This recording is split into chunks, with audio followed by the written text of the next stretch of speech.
Covid అనేది corona virus అండి. One of the viruses. ప్రపంచంలో చాలా వైరస్‌లు ఉన్నాయి. చాలా రకాల వైరస్‌లు ఉన్నాయి.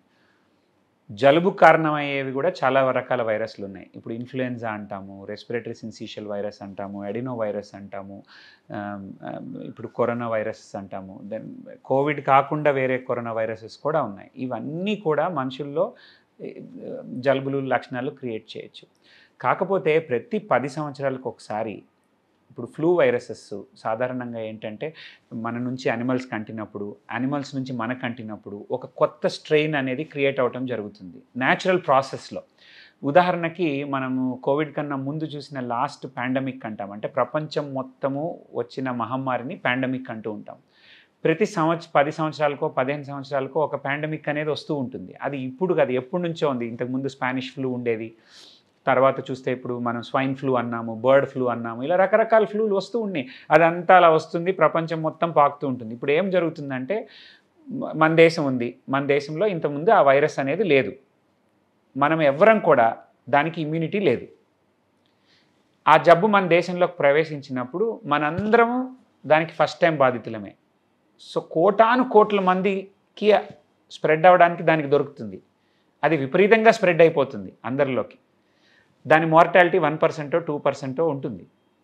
సో ఆ 1%, 2% చనిపోవడం చూస్తాము. ఇంతమందిని ఒక్కసారి ఎఫెక్ట్ చేసినప్పుడు అంతమంది ఒకేసారి హాస్పిటల్కి వెళ్ళినప్పుడు you are seeing something like a pandemic అయినా అలాగే జరుగుతుంది. కొన్ని సంవత్సరాలకి ఏమవుతుందంటే ఇప్పుడు మీకు ఆల్రెడీ కోవిడ్ వచ్చింది ఉదాహరణకి. మీకు దానికి ఇమ్యూనిటీ వచ్చేస్తుంది. మీరు దాన్ని సర్వైవ్ అవుతే, మీరు బతికి బయటకట్టగలిగితే 98% ఆఫ్ ది టైమ్స్ మీరు ఎలాగూ బతికి బయటకడతారు.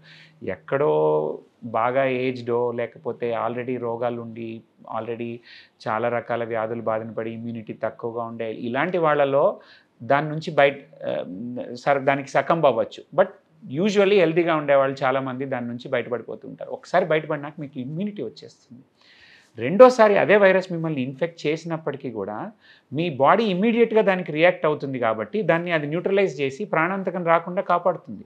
అదే పని వ్యాక్సిన్ ఇంకో రకంగా చేస్తుంది. అంటే మీకు ఇన్ఫెక్షన్ రాకపోయినప్పటికీ కూడా మీకు వ్యాక్సిన్ ఇస్తే మీ బాడీ దాన్ని గుర్తుపడుతుంది. సో నెక్స్ట్ టైం మీకు అదే ఇన్ఫెక్షన్ వచ్చినప్పుడు మీ బాడీ నుంచి దాన్ని మీకు ఫస్ట్ వేవ్లో ఏమిటి అంటే మనం అందరం భయపడిపోయి లాక్డౌన్లో అన్నీ చేసుకొని ఎక్కడికక్కడ ఆగిపోవడం వల్ల కొద్దిగా స్ప్రెడ్ అయింది.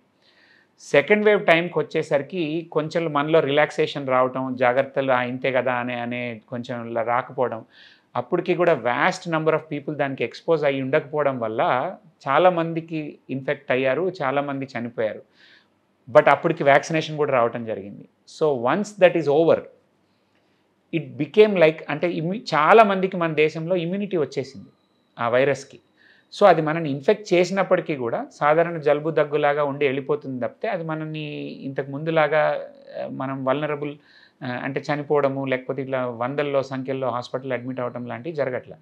బట్ ఈ రోజుకి కూడా మనం 10-15 ఏళ్ల క్రితం స్వైన్ ఫ్లూ చేసినప్పుడు ఎలాగుందో ఈ రోజుకి కూడా మీరు క్రిటికల్ కేర్ ఐసీయూస్లో చూస్తే చాలా హాస్పిటల్స్లో స్వైన్ ఫ్లూ వల్ల ఊపిరితిత్తులు దెబ్బతిని సేమ్ కోవిడ్ లాగా వెంటిలేటర్ మీదకి ఎక్కి చాలా రోజులు ఉండేవాళ్ళు ఈ రోజుకి కూడా కనపడుతూ ఉంటారు. అలాగే కోవిడ్ నుంచి కూడా కనపడుతూ ఉంటారు. But that number is insignificant now. So Covid వచ్చినప్పుడు మిగతా జబ్బులు మనం కోవిడ్కి భయపడిపోయి తీసుకున్న జాగ్రత్తల వల్ల మిగతా జబ్బులు కూడా ఏమీ ఎక్కువగా స్ప్రెడ్ కాలే. యాక్సిడెంట్లు తగ్గిపోయాయి లాక్డౌన్ వల్ల. అలాగే మీకు మిగతా రెస్పిరేటరీ అందరూ మాస్కులు పెట్టుకొని చేతులు కడుక్కోవడం వల్ల రెస్పిరేటరీ వైరసెస్ చాలా వరకు ఇన్ఫెక్షన్లు తగ్గిపోయాయి. పిల్లల్లో జలుబులు దగ్గులు తగ్గిపోయాయి. ఎప్పుడైతే మనం స్కూల్స్ ఓపెన్ చేసాము, ఎప్పుడైతే పబ్లిక్ పార్క్స్ ఓపెన్ చేసాము, మాల్స్ ఓపెన్ చేసాము, ఎయిర్ ఫ్లైర్స్ మళ్ళీ వెళ్తున్నాము, జనాలు మార్పిడి వేరే దేశాలకు వెళ్ళటం అనేది జరుగుతూ ఉంటుంది. వాళ్ళలో ఉన్న వైరస్ ఒకళ్ళ నుంచి ఒకళ్ళకి వస్తూ ఉంటుంది. అన్ని రకాల వైరస్లు. సో మళ్ళీ సాధారణ స్టేజ్కి వచ్చాము. సో ఇప్పుడు మనం ఈ కోవిడ్ అనే అనుకోవడానికి లేదు. ప్రతి జలుబు కోవిడ్తో పాటు ఎస్పెషల్లీ ఇప్పుడు ఈ సీజన్లో మనకి స్వైన్ ఫ్లూ కావచ్చు, ఇన్ఫ్లుయెన్జా కావచ్చు, రకరకాల ఇన్ఫ్లుయెన్జా ఏ వైరస్లు, బి వైరస్లు, ఎడినో వైరస్లు అన్ని రకాల వైరస్ల వల్ల వస్తుంది. సాధారణ జలుబు దగ్గు 5 రోజులు ఉంటుంది. కొంతమందిలో కోవిడ్ లాగే మిగతా వైరస్లు కూడా కొంతమందిని ఎఫెక్ట్ చేసే అవకాశం ఉంటుంది. కాబట్టి ఆ లక్షణాలు ఏంటి, ఎప్పుడు మనం వెంటనే డాక్టర్ దగ్గరికి వెళ్ళాలి, ఎప్పుడు వెళ్ళకూడదు అనేది.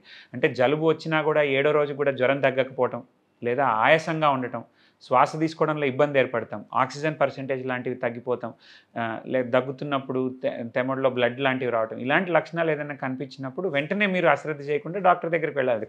కోవిడ్ కాకపోయినా any viral infection can affect the lungs. So ఆ లక్షణాలు అదర్వైజ్ మీరు 5-6 రోజులు ఇంట్లో రెస్ట్ తీసుకొని ఆవిరి పట్టుకొని మీరు చేయాల్సిన పనులు మీరు చేస్తూ ఉంటే అదే మెల్లగా వెళ్ళిపోతుంది. Like most 90% of the times, 99% of the times ఇలాగే ఉంటుంది. ఆ 1% మందిలో ఎప్పుడైతే మీకు ఆయాసం కనపడుతుందో, ఎప్పుడైతే మీకు జ్వరం తగ్గట్లేదో, లేదా బాగా సిక్గా విపరీతమైన ఒళ్ళు నొప్పులు ఇలా ఉంటాయో, ఇలాంటివి డేంజర్ సైన్స్. అలాంటివి ఉన్నప్పుడు వెంటనే వెళ్ళి చూసుకొని చెక్ చేసుకోవడం ద్వారా అది కోవిడా లేకపోతే స్వైన్ ఫ్లూవా ఇంకేంటా అనేది నిర్ధారించబడుతుంది.